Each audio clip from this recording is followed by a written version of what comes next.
It's been 47 days since our lives were locked down. Level 3 wasn't leagues different, and we won't get Level 2 in one fell swoop. We are ready to move into Level 2.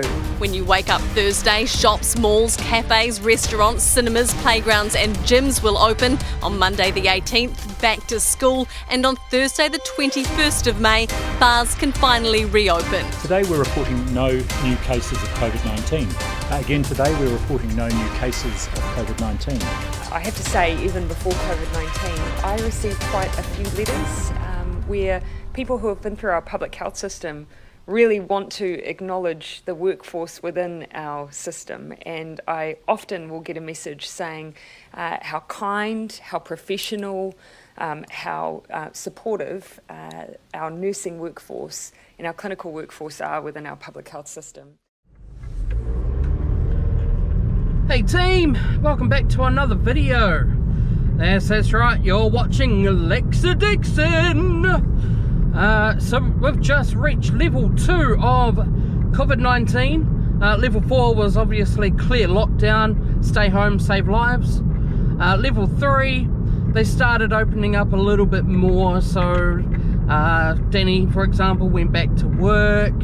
Other people went back to work. Some of the smaller retails and stuff, I believe, were able to open. Fast food opened. I think it was about 7 weeks or something that, or 8 weeks that I didn't have takeaways. And then Danny and I, we decided to have takeaways, and our first takeaway was BK, good old Burger King. So today, level 2, pretty much the whole of New Zealand is open. We are free to travel around the country. All of the retail and stuff though is pretty much one in, one out. Keep your distance. You can open up your bubble now. We were considered in a bubble when we were in lockdown. We can now pop that and open it up to no more than 10. Obviously that will go up as time goes, all going well of course. But that is where we are at today. We are officially today, Thursday, we are level 2. So the first thing I want to do is get rid of some of this mop. So I'm hoping my regular barber is open, but we will soon find out.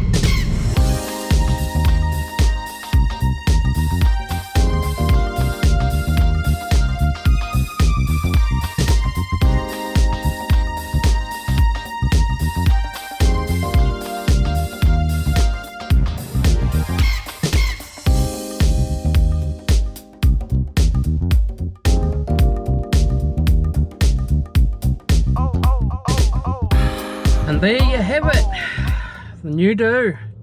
Oh, I feel a little lighter. It's great. So yes, the Wainui Barbershop, it is on the main street here in Wainuiomata. If you've got $10, you want to pay $10 to get a simple cut, it's fucking amazing, and it's a good way to support local. It would be nice to get a bit of a beard trim. I usually go to the barber down Queen Street. Unsure if he is busy or bookings or whatnot. Well, I'm feeling all good and clean and stuff, but my car's not. My car hasn't had a car wash since just before the lockdown. So I'm about to go and get that done. I was hoping to do was to put the SJ cam on, my dash cam. All my batteries have died. That's how prepared I've been for today. Very prepared, as you can tell. But never mind. Alright, stop. Alright, let's get this car washed! Wah! All the windows are up, eh? Soon find out. So, yeah, according to a lot of stats, New Zealand's been doing really, really well in regards to keeping clean and keeping safe, keeping the case results low. A big, huge shout out to our Prime Minister, Jacinda Ardern. You've done a fantastic and phenomenal job. I would like to think that if I was in that same position I'd do the same, but frankly I don't know if I could. You've made a lot of really good decisions. You know, it's been fantastic. Thank you for keeping our country safe.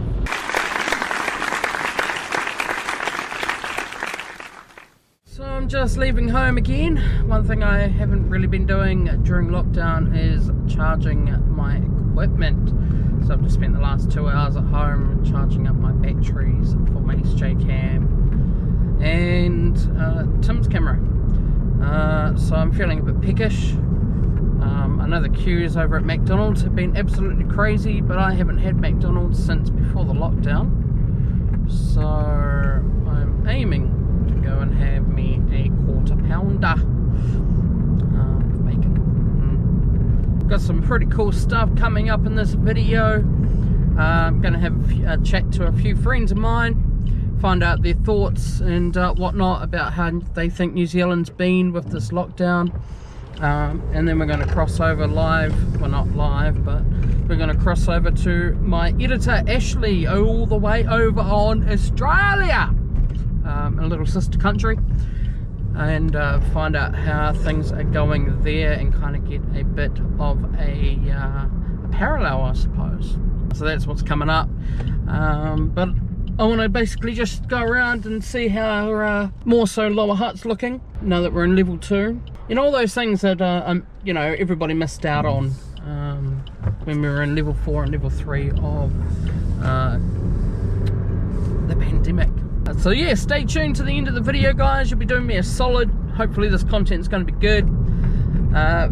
One of the guests that I'm going to be speaking to on this video is Pete.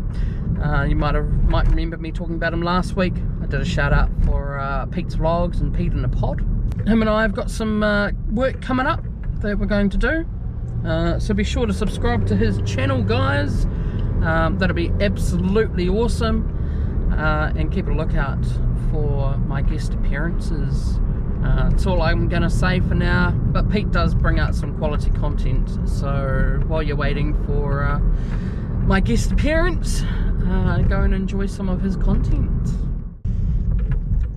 Alright team, moment of truth. Very soon I will see how busy it is at Mickey D's. When I've driven past recently, the queue's pretty much been out the driveway. It looks busy today, but not as busy as it has been, which is good. So I'm gonna go and attempt it. It is 12:18 right now, so let's see how long it takes.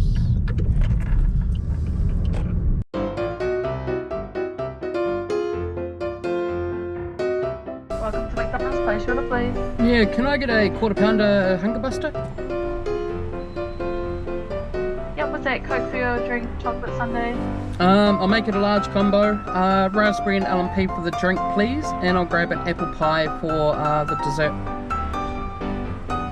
Yeah, so raspberry and almond pieces together. Yes, please. Sweet, and was that all for today? And can I also get a slice of bacon in that thing, in the quarter pounder, thanks?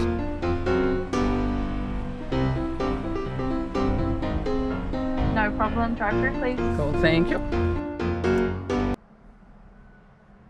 Fuck. That went quickly.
Alright, so from driving around a little bit in Petone and Lower Hutt, it seems like there's more traffic on the road. More queues, of course, because more stuff is open now. It seems like we're slow to get into normal. The time that we stop having queues and things are running standard, that'll be normal. So I suppose this is the new norm for now. But yeah, that's been a nice little drive around. I'm very interested to hear what other people have to say about how everything has gone in regards to, you know, the lockdowns, and, you know, I believe the Prime Minister's done a fantastic job, but, you know, I'd love to know what other people think. And of course, I want to have a chat to Ashleigh. Like I mentioned, she's in Australia, so a whole different Prime Minister and whatnot over there. So let's go jump on Zoom and have a bit of a chat to these guys, eh? So my name's Pete and I make vlogs, and my YouTube channel is called Pete's Vlogs. I also have a podcast with my friend, which we call the Pete in a Pod podcast. So yeah, definitely check that out on YouTube. Essentially, I just do fun stuff with my friends and put it on camera, and hopefully people like it. That's pretty much the gist of it. All right, and you guys have heard me say it, but why don't you just let us know your little Pete's in a Pod intro? Oh, okay. So the intro for my podcast is, welcome to the Pete in a Pod podcast. My name's Pete and this is my pod. Boom! Explosions. Mic drop. So I thought I'd bring Pete into this week's video just to have a bit of a chat with him. He's another Wellingtonian. Whereabouts in Wellington are you? So I'm in Upper Hutt. Yep. So it was kind of good to sort of, you know, check in with Pete and Damian, which you also hear soon, in regards to COVID-19 and how that all works. And of course, at the end of the video, we'll have a quick chat to Ashleigh, who's over in Australia across the ditch, and find out how things are looking over there. So Pete, why don't you just kind of give us a little bit of your understanding and your feelings towards this whole COVID-19 virus that's going around, and how has it impacted you? Well, it's been pretty crazy. I work for a small company. We were lucky enough throughout the level 4 period to actually be able to stay open as an essential service because it's an IT-based company. But it was a scary time, man, because people were losing their jobs. A lot of people that I know lost their jobs, and we were lucky enough to kind of survive through it. But it meant a lot of changes really quickly. It was pretty, it's an intense time period. I never thought in my lifetime that I would see something like this, like a global pandemic. So part of me is like, wow, that's kind of cool that we get to experience this, I guess, and learn from it. But the other part is there's some real knock-on effects here that haven't been super positive. But for the most part, we've been okay, thankfully. Like I've been lucky enough to be one of the few who kept his job, and we've kind of come out of level 4 now, and things are, and through level 3 even, and now things have returned sort of to normal, and we're, I guess, having to adapt along the way, but it hasn't come without cost.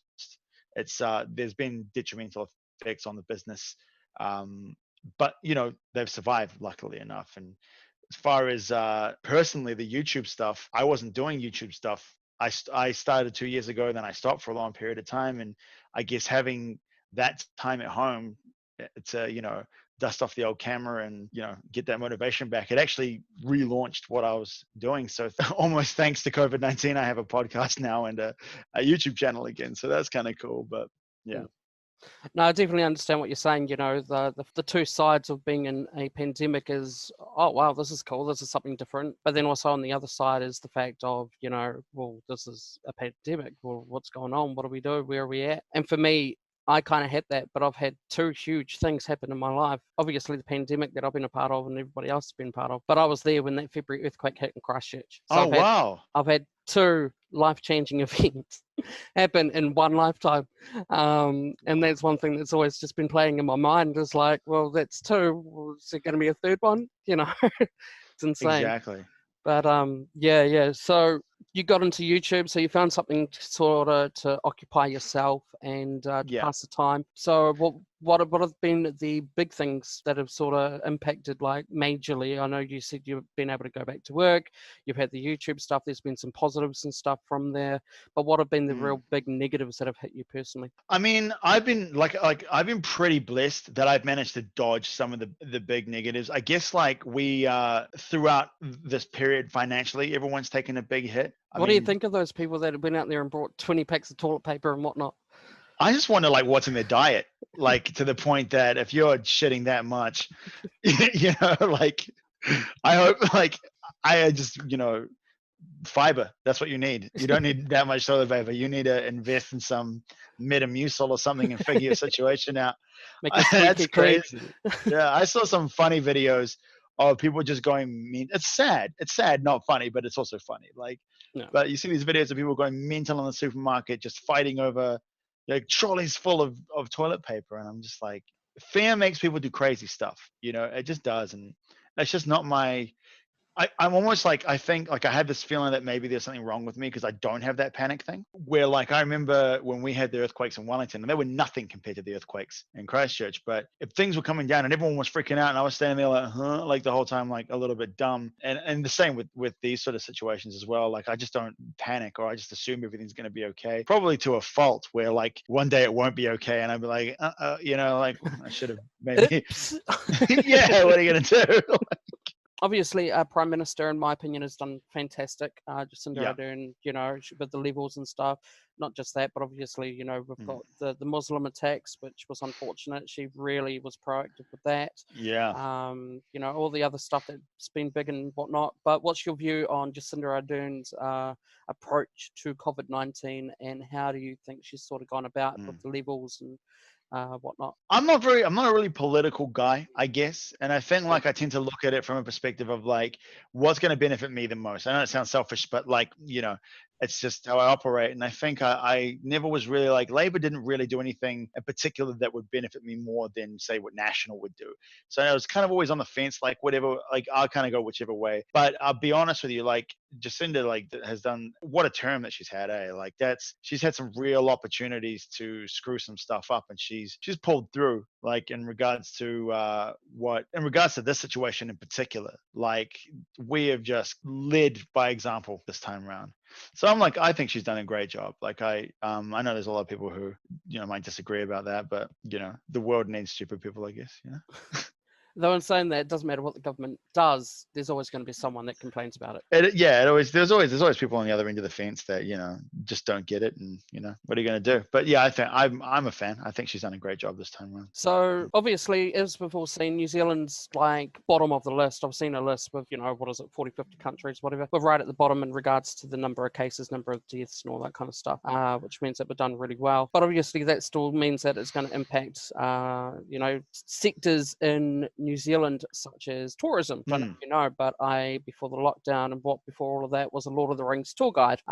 So, I would be interested to sort of hear from somebody who's not in tourism in regards to how you think we'll be able to get out of that pit, and what would be your advice for tourism people to continue on the road, I suppose. New Zealand's gonna, like, it's just a beautiful place. And I think that it's just one of those things we're just gonna have to write it out. Like, we'll open the borders again, people will come back over again. It's tough right now. And I mean, the thing is, like, I wish I had the nous to be able to give some advice on what people in tourism should do. I guess, like, maybe find something else for a little while. I am devastated that you're not doing the Lord of the Rings tours anymore, because my partner, she is like a Lord of the Rings fanatic. I love it too, but like, no one loves it as much as Hannah does. So we would have loved to go on one of those tours. But the thing is, I think most people feel that way. Like, they're just looking forward to these sort of things coming back, and it will in time. And I don't think you'll be able to keep New Zealand down in the tourism aspect. It's still one of the greatest places in the world. It's still where all the movies are going to be filmed one day. It's just, we just need to ride this thing out. Yeah, definitely, for sure. So obviously with tourism comes the Trans-Tasman bubble that people have been talking about. Do you think we're ready right now for that to open, or do you think it's going to take some time? What do you kind of want to see in preparation before that bubble opens? I don't know.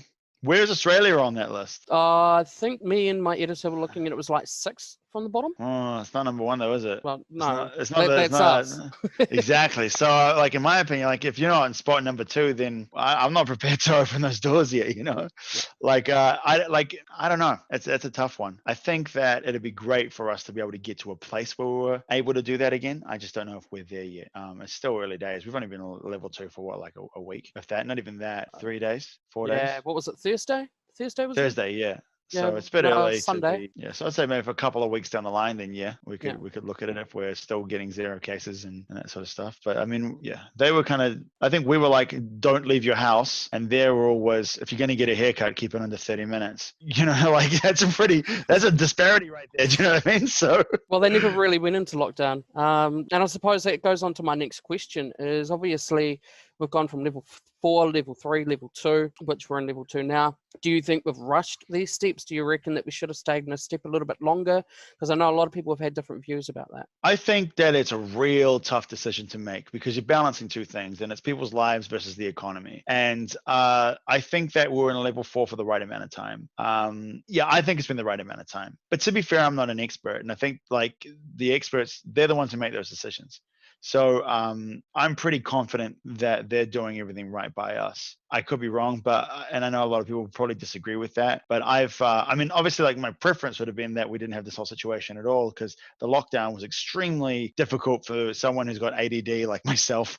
But at the end of the day, it's all about saving those lives, and we've done a phenomenal job. So if that was the right timeframes, then that was the right timeframes. I definitely understand the whole heading out. I wasn't able to go out and shoot, a vlog or a Lexa Dixon video, so I had to resort to all my old footage and be like, all right, Ashleigh, we've got this Armageddon Expo from 2019. I'm going to just do that for this week. Yeah. Nothing That was good though. Yeah. That was good. Okay, cool. Well, I think that's been great. Is there anything else that you sort of want to add in regards to the COVID nonsense? It's not nonsense, but most of us are overhearing about it, even if we are still in it. Is there anything else you want to sort of, acknowledge or mention? Especially with our 3-step level 2 that we've got at the moment. Anything else you want to add? I just say that make sure you guys are still social distancing, and just keeping an eye on each other, and just nice work to everyone who's gotten us to this point. I mean, like, it took a nation to pretty much just like get this shit together and do the right thing, and the vast majority of us did that. So big ups. I mean, there's not much more I can say than that. Fair enough. Well, thank you very much, Pete. It's been a pleasure to have you on this week's video. Thanks for having me. I think the table's going to be turned in the next sort of month or so, where you're going to see me on Pete's channel. Yep, damn straight. What's going to happen? Yeah, that's a secret. Go and subscribe to Pete and Pot and Pete's vlogs. Like I said, it's good entertainment. You'll come and thank me for that later. But thank you once again, Pete, for jumping on board. My pleasure. I've been Axel. This is not my pod, so it's not been my podcast. That's my outro, I suppose. I dig it. See you later, dude. Right. Cheers, bud. Right, for those of you who do not know me, and that will be 99.9% of you, my name is Damian Reid. I'm the MC at the Armageddon Conventions. I'm also a marriage celebrant and a geek, proudly, amongst other things. I have a lot of interests. Nice. You got to keep yourself preoccupied. Yes. Yeah. One needs to keep oneself amused, otherwise one gets in trouble. Yes. So how have you been finding that through COVID-19, trying to keep yourself amused? Well, I've been fortunate. First of all, I was working all the way through. I work in IT as my day job. So whilst I'm not considered essential, the stuff I was doing helped essential services. So I'm much like, I claim to be famous adjacent when it comes to hanging out with movie stars and actors and the like. I call myself essential adjacent. So for me, it was just working from home, and I do that on a regular basis as my job anyway. We are all able to work remotely in my particular division. So for me, it was just a matter of working from home. The biggest thing was the supermarkets. They were an absolute nightmare, which everyone experienced. And I was also fortunate enough to be able to do virtual panels with Armageddon, sort of one a day for 5 of the 7 weeks that we were in lockdown and level 3. So again, I had a distraction of one of my passionate hobbies. It also gave me a time to catch up on video games that I haven't played. Finally, I've almost finished Red Dead Redemption 2. My partner suffered a bit more. She is a tattoo apprentice, and of course with the tattoo shops closing, she was stuck in the house with me for 7 weeks. So yeah. So for me, it was an inconvenience. Well, no, I say my life was inconvenienced. Is the furthest I would go. I think like everyone, I felt stress. I felt stress, especially around the food, because I didn't get something and we needed it. Then it wasn't just an easy case of popping down to the supermarket and grabbing more stuff. It became a bit of a mission. And the less times I went out, the less I endangered my partner, myself, or other people. So that was a bit of a self-imposed stress that I think everyone was feeling anyway. But no, some good people around me that helped out. And I was very, very lucky to not really be affected that much from the lockdown and level 3. That being said, there's no reason why the follow-on effects, the aftershocks, if you will, of what's to come may affect me. We'll have to wait and see for that. Definitely. On a side note, yeah, those virtual panels, they're going to be coming out live or something, aren't they? Sometime soon or something? So they streamed live. Oh, so they were actually, yeah, so we used Zoom. Yeah. And but we made a closed Zoom conference so that no one else could get in. And then we streamed them live to the Facebook page. They are all still up on the Facebook page if you want to look at them. So they're still there. I think it was the second to last panel we finally got our timing right for starting. So half of my introductions get cut off, and so you pop into the video partway through me talking. But other than that, no, I mean, it was just a lot of fun. It was interesting to see, we had people from New York, we had people from Canada, we had people in Los Angeles, Oregon, Atlanta, and they're all facing similar but different things. California, for example, they pretty much self-imposed isolation pretty quickly. New York, on the other hand, which is much more densely populated because they're all more enclosed as opposed to spread out like they are in California. That's a bit more of a scary prospect. And even though the governor over there is doing a really, really good job, as is the mayor. But then, the friends that we spoke to in Atlanta, their governor's pro-Trump, and he's basically one of the first to open up the state again. So the problem America faces, in Bill from Armageddon comments, and I echo it and agree with it, is that it doesn't matter how well California does. If Florida isn't doing anything, then California's done nothing. So as much as California might stop it in California, if the people in Florida, and I'm not saying the people in Florida aren't, but if just because it's an adjoining state, but if the people in Florida don't do anything, then they're just going to bring it into California, and all the hard work that California and all the sacrifices people in California made has been for nothing. I definitely understand that. So bringing it back home, what's your views and opinions on how Jacinda Ardern's tackled the situation and brought out the 4 levels that we've gone from? And, do you think that she's made the decisions quite quickly, or she's given enough time for like the 48 hours until we got into level 4? What's your views around that kind of thing? And this world was prepared for this. I mean, okay, maybe Korea, Singapore, Vietnam, those countries were maybe a little bit better because they'd been through it before with SARS, but no one was prepared for this. We've all got pandemics plans in places that are based on theory because, with modern technology, modern travel, we don't know exactly how it's going to act. We can predict. So I think the Labour government and Jacinda Ardern have done the best job that any government could have done. I think she was the right decisions. A lot down the middle. You had the one extreme was saying we need to stay home, the other extreme was saying we need to open up as soon as possible.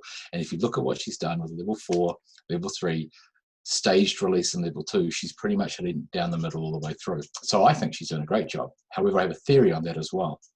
There's a lot of people who speak out against it, and I think it's almost indirect. If it's not political, because there are people who have a political agenda, Swim Brothers, but also people that are national supporters, they are quite vocal regardless of what the government does about it being, and it's the same thing when National's in power. You've got your Labour supporters who will be critical regardless of what happens. But I think what's happened is the more people get affected, the more critical they've become. So the first 4 weeks, I think most people were pretty much, hey, we're all on the same page. Even Simon Bridges was on the same page. We all realized that this is what we had to do. So we tightened our belts and we did it. But as people were getting more affected, so as business owners suddenly became more affected and realized that, hey, the subsidies that we were given, the packages that the government provided may not be enough, they started to get more vocal about opening up. So I think a lot of the mainstream New Zealand who initially supported Labour and then maybe have different views on how well they're doing, is in a direct correlation to how badly they're getting affected as it gets closer to needing to be at level 2 for them to recover and survive. That being said, we've still got, once the end of the subsidy packages arrive, so it was 12 weeks and nothing's been extended for a further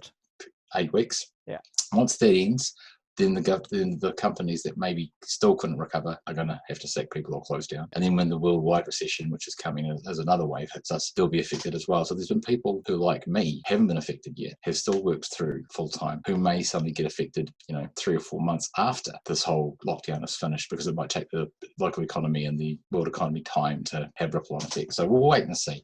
But they did the best job they could. I think they've measured their decisions. They have not rushed. They have not held back too long.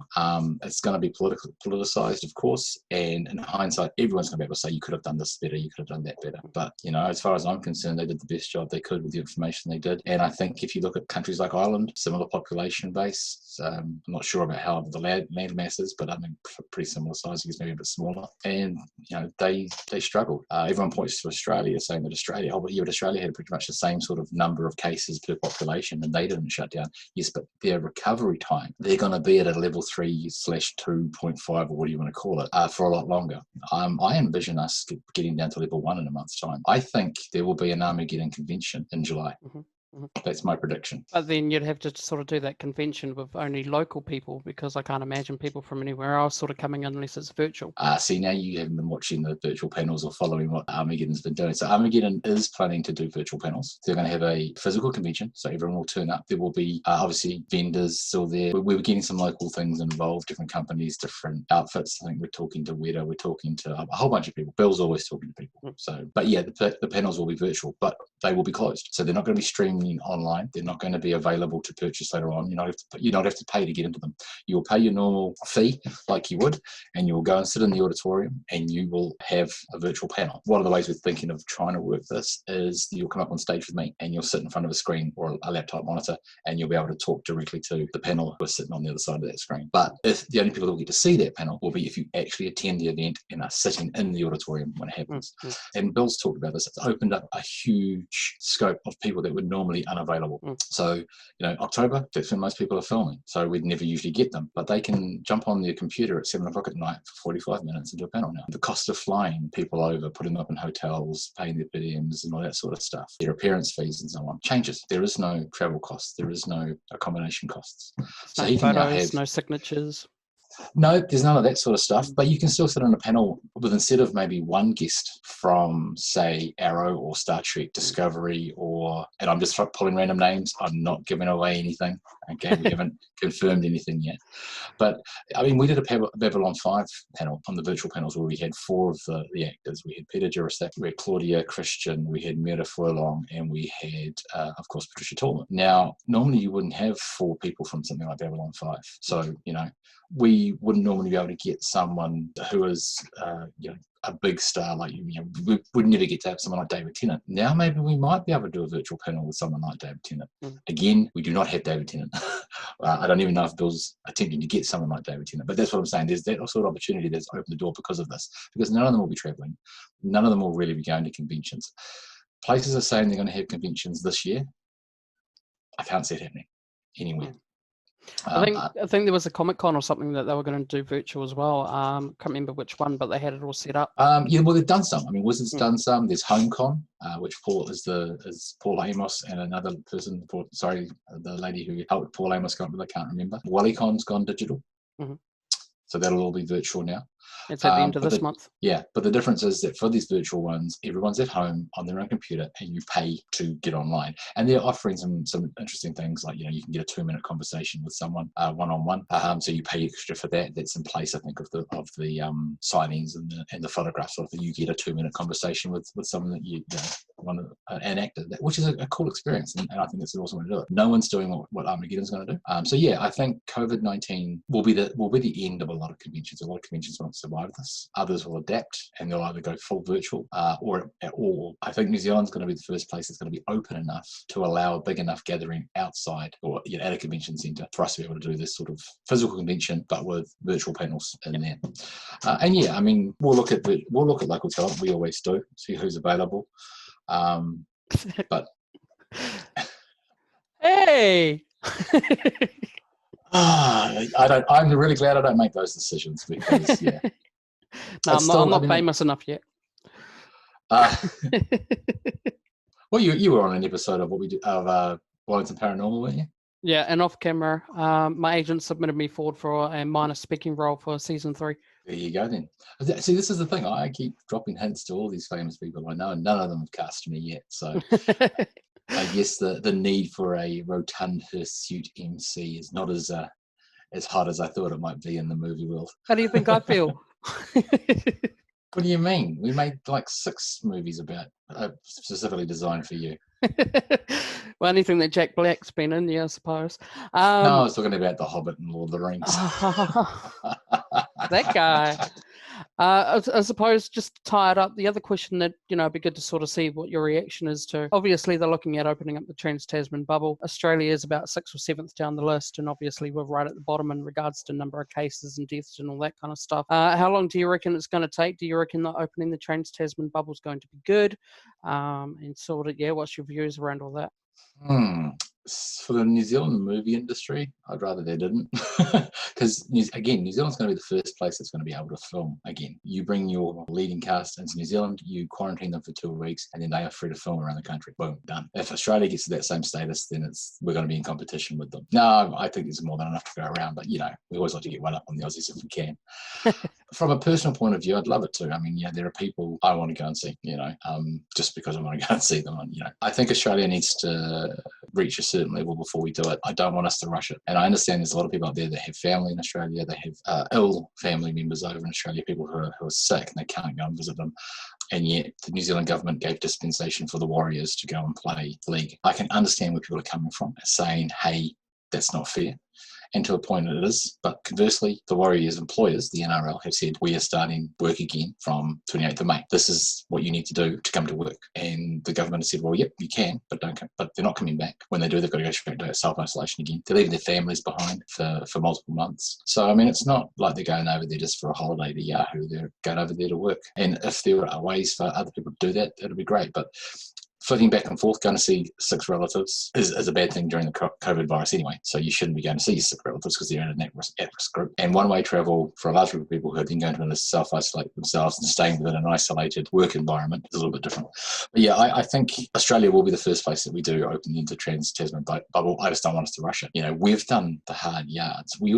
Wellington had that Australian who got tested for coronavirus, and before he got the results, came to New Zealand and went to a cafe, and then get a call in the cafe, oh, by the way, you're positive for coronavirus. So he brought the freaking thing into Wellington. So, that sort of stuff we don't need. So I think if we are going to open up, I think people have to get tested and they have to have a clean bill of health and be isolated from the moment they've been tested before they can come over, and vice versa. Otherwise, we're just opening the door to undoing all the hard work we've done and all that sacrifice we've made. The people that have lost their jobs and the people that have lost their businesses have done it for nothing.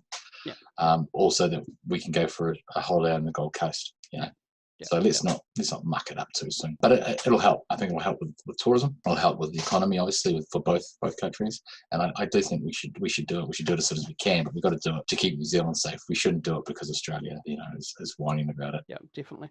Too quick to end this thing up. So obviously a lot of people are complaining that they feel like their rights have been stolen away because now the police can jump into your house and pull out people and all that kind of stuff.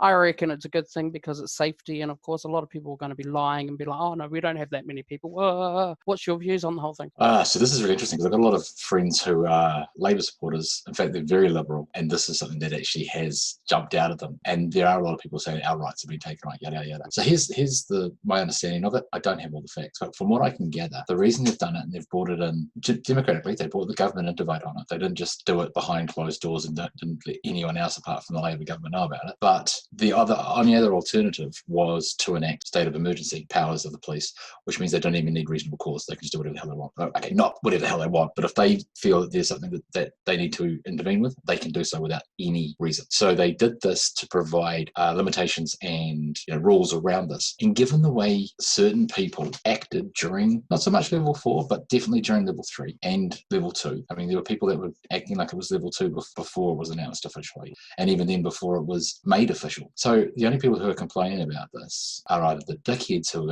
are intending to break it, the political people who are looking for a lever and an agenda to try and get people to support their political views and therefore vote their way come election year, or the people that are libertines anyway, don't like government intervention. So yeah, look, do I like the way it happened?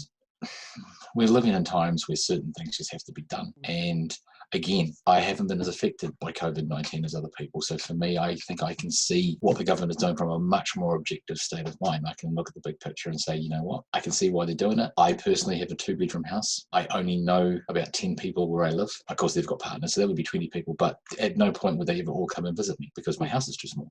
So it doesn't bother me. I mean, you know, if a policeman turned up on my door and knocked on the door and said, hey, I believe you have 10 or more people come in here, that's fine. Get your phone out, let them in, film it so that you've got a record. So if any of them are taking advantage or doing something untoward or harassing you for no reason and they can't give a legitimate reason beyond, oh, I had a suspicion, usually it'll be someone's reported you. We've been given reason to believe that you are having a party over 10. And the other thing I would suggest to people is, because I've got a friend who went into quarantine with 9 people in their house. So let the police know that you already have a large number, because if someone's got 9 people in their property and the little you know, nosy Parker across the road doesn't know all of them, they're going to assume that you've got a big party going on and they're going to call you. So yeah, look, we all have to make sacrifices. We all have to take precautions. So if you are worried that police are going to bust you for no reason because you have a large number of people in the house already, use 105 or call the local police station and say, hey, listen, I'm so-and-so at this address. We actually had, from level 4 onwards, we've had 8 people quarantined here. So if you do get a report, it could just be that they've seen, you know, 8 people here that actually are supposed to be here. And if you don't want the police barging into your house without a warrant, don't have more than 10 people at your house. It's quite simple. Pretty much. Yeah. Yeah. And the last thing to tie it up with is, if you had a message to tourism, because obviously that's the sector I'm in, what would be your kind of best advice going forward? Oh, you poor bastards. Price your market locally. No offense to tourism. And I understand that there are costs and it's seasonal. You know, they need to make their year's money in a 3 months, 6 months season. So they have to charge at a certain rate. Find ways to make your place interesting all year round and target your pricing at a more local market, because we're not, I mean, New Zealand people aren't tourists, so they're not going to have the disposable income because of exchange rates and that a lot of tourists do. So find ways to, oh gosh, I'm having one of those moments. I'll tell you one thing I have noticed about this lockdown is my ability to use lots of words. I used to be a walking thesaurus, and now I'm like Trump. Okay, I'm not that bad, but it's just the lighting. My hair is natural. You know, find ways to adapt and add things to your business. You know, so you were doing tours for Lord of the Rings, weren't you? Yeah. So it might be that you include other interesting features of New Zealand. Maybe you add a tour of Wellington to show historical buildings. Diversify. That's the word I was looking for. So find ways to diversify what you offer to which will increase your target market. I mean, there's no easy fix. You know, the tourism is going to depend on the government to help bail them out. They're going to be screaming for opening the borders sooner than later. So they're going to be feeling the pinch. But the best way to do it is to offer packages that are going to get people, and find ways to upsell. So, you know, you might lower your standard thing, but say, hey, but, you know, while you're here, we've got all this merchandise. Why don't you buy a bit of this, buy a bit of that? Or, you know, we can offer you this extra trip, part of the trip for only an extra $10. But if 10 people buy that, that's $100. It only costs you an extra $10 in fuel. You know, just use you as an example, sort of thing. And yeah, find ways to appeal to local people, because not all of us, I mean, I've been looking at places to go around the country, and I'm looking at some of these things, and they're still asking $2,000 a night, $1,250 a night, and I don't think it costs $2,000 a night for you to stay in a house. It might be a flash house, and yes, you might have higher rates and that sort of stuff. But I think if you had 50 people renting the place out for $500, you make you more than 10 people renting. Yeah, exactly. Yep. Don't undercut and devalue your product, and make it local. Make it only for local people only. And it might be that, the further you give discounts for the further people travel. I don't know. There is no answer. That's why we vote politicians in, and why they go through all the stress of trying to figure this stuff out. There is no easy, simple answer, and my heart goes out to anyone that's been affected by this, and the people that still will be affected by this. But yeah, try and diversify, come up with additional ways to bring in income, so that you can maybe make your prices more attractive to the people that, I mean, I'm a single income family at the moment, so if I'm looking for a holiday, I'm sorry, I am looking to try and save a bit of money somehow. So I want to spend money, but I've only got so much to spend. So if you price me out of your bracket, you don't get any of my dollars. So I was finding that medium between, still being able to meet the costs and pay everyone that works for you and pay all your bills, but also generating enough trade so that you can get that money. As an actor, you'd know some money better than none. Ain't that a fact? And on that note, thank you very much, Damian, for joining me for this week's video. Don't forget to go and check Damian out on the socials. They are listed just below his beautiful and handsome rugged face. Yeah. So thanks again, Damian. It's been a pleasure to have you on board. No doubt we'll hear from you again in the coming months. Here's see what Armageddon's up to. But yeah, thank you. Thank you. Yeah, thanks, Lexa. Anytime you want to chat about anything, just give us a yell. I'm going nowhere and doing nothing. And by no means am I an expert on any of this stuff. It's all just personal opinion, and just because I've got grey in the beard doesn't make me all wise or all knowing. So, but hey, I just, obviously you and I agree that there's just not enough opinions out there from middle-aged white men. Hi, I'm Ashleigh. I'm the editor for Lexa Dixon on YouTube. And what a mighty fine job she does. So, like I said, guys, I wanted to talk to Ashleigh in regards to how it's going over in Australia and sort of see that parallel kind of world between sister countries, because New Zealand and Australia has always been one of those kind of guys that have a brother-sister relationship. We love to hate them, hate to love them. It was always one of my running jokes whenever I was doing tour busing. I'm sure Ashleigh can agree to that. But yeah, so how's things been over in Australia with COVID-19? It hasn't been too bad. We've been on restrictions, but I don't think they were as strict as you guys. We were still allowed out. We were still allowed to go do exercise and all of that. And people were still allowed to go to work. It was just try to avoid going to work as much as you can. Yeah, it hasn't actually been that bad. From what I've seen, we've done pretty well at flattening the curve, not as well as you guys, but we're doing pretty well. And we're coming out of restrictions now. I think we're allowed to have people over now, which is nice. And we're allowed to go out and do non-essential things, a few more non-essential things. Obviously, cinemas and hairdressers and that are still shut, but everything's starting to open up slowly. So take us back from day one when your Prime Minister decided to, but for us we had levels, level 4, 3, 2, 1. So take it from day one. How did your Prime Minister sort of approach things? What was the protocol to where you are today, I suppose? We didn't clamp down as hard or as fast as you guys, but we did go down pretty quickly into as much of lockdown as our Prime Minister was willing to put us under.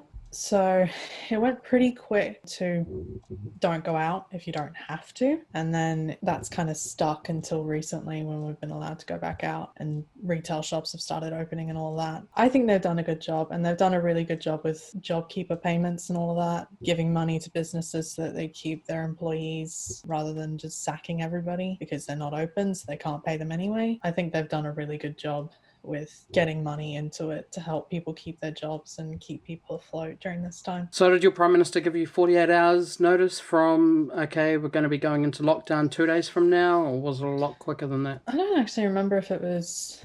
I think it was very quick, but we kind of knew it was coming. Like a lot of businesses that would just start working from home to a lot of their employees. Like my dad started working from home before the Prime Minister was like, everybody work from home. So it was quick, but everybody kind of saw it coming. I think we did it a bit after you guys. They were just like, yeah, that's probably going to happen for us very soon as well. So talking about lockdown, so it was pretty much the same as ours. Stay home, save lives kind of thing. Nothing was open.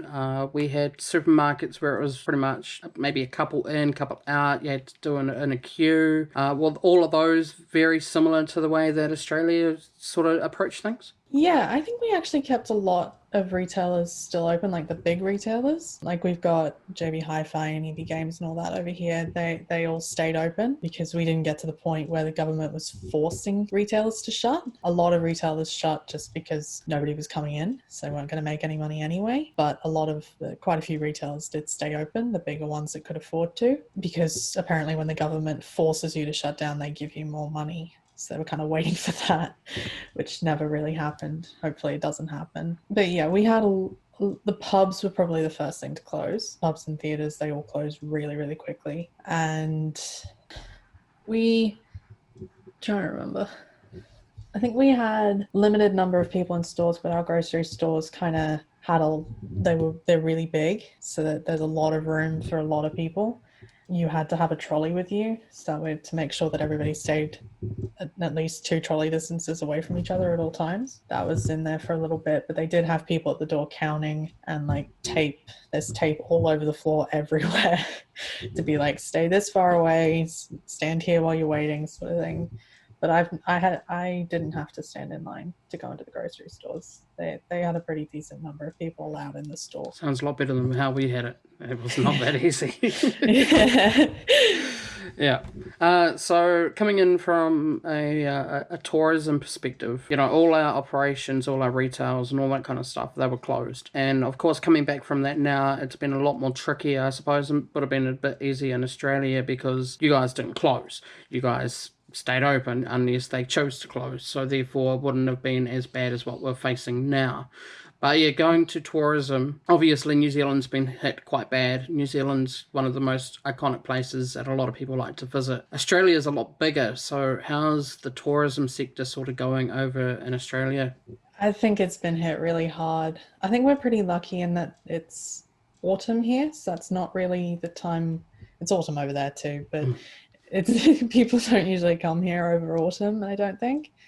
But I think with the fires restricting a lot of where you could go, because if you went, what if your house burned down or you got stuck somewhere else, you know? The fires really hit our tourism, and then this, I think, has done done terribly, particularly given that you can travel around your local area. It's just you don't leave your local area, sort of thing. So yeah, traveling to the rural areas that were really badly hit with the fires isn't happening. You're not allowed to travel interstate at the moment, I don't think. Definitely not to Queensland. Queensland is not letting New South Wales come anywhere near them. It's really funny. Why is that? Is that because Queensland's doing quite good, or is there a reason behind Queensland being put aside from everyone else? I think everyone's not letting New South Wales or Victoria near them because it's kind of mostly in New South Wales and Victoria. We've been the hardest hit. So I think the Northern Territory is pretty fine. They're pretty secluded anyway. But Queensland, right on the border of New South Wales, they completely shut the border months ago. And you have to have like a permit to go in or out of Queensland at the moment. Because where are you again? You're New South Wales, aren't you? Yeah, I'm New South Wales. Yeah. Interesting. Wow. So how's it been for yourself? Like, I know that you're studying and all that kind of stuff, and how have you sort of approached the Australian lockdown, as one may call it? What's been happening with university, your studies? What have you been doing to keep yourself busy apart from editing fantastic videos? Unis have gone online, particularly my uni has gone online. A few unis have chosen to stay open or partially open, but our uni's entirely shut now. Like you can go to the library, I think that's about it. Yeah, where everybody wants to go. That's been really, really difficult and really annoying, particularly given that the main course that I'm doing is really practical and really hands-on, and now we have to do it online, and it's really, I'll give them props. They've done a good job for adapting to the current situation, but I've spoken to a bunch of the other students in that course, and they are really pissed off that it's online and that we're not learning what we should be, what we signed up to learn. I'm glad we got the first few weeks, but after week 5, and we're in week 9 now, and then you add an extra 3 weeks for a holiday, from then on it's been online. So I was glad we got those first few weeks. But yeah, I've actually dropped down to 2 courses. So I dropped one of my other courses just because it was too difficult to deal with it online. That was a theory course, but I had no motivation to stay in it or to study or to do what I needed to actually do that course. Is that because of COVID? I think it's because I've actually been at home more than anything else. I just, when you're at home for so long, you just lose motivation to do anything at all.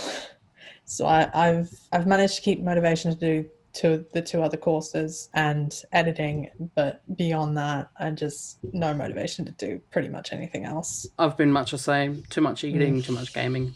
Yeah. Too many movies. It's starting to show.